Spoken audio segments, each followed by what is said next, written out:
Hey guys, welcome back to কাপকে। ফার্স্টে জলটা গরম করে ফুটিয়ে নিয়ে ওর মধ্যে আমরা হালকা একটু নুন দিয়ে দেবো।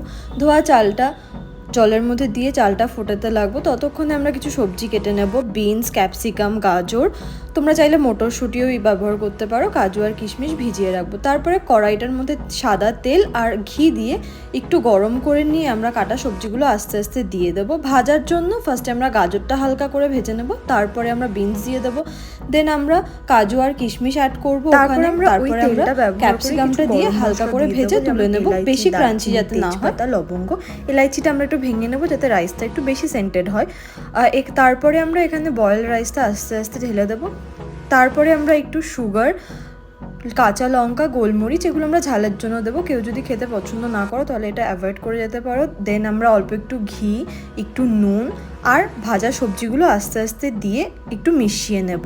মিশিয়ে নেওয়ার পর আমরা খানিকক্ষণের জন্য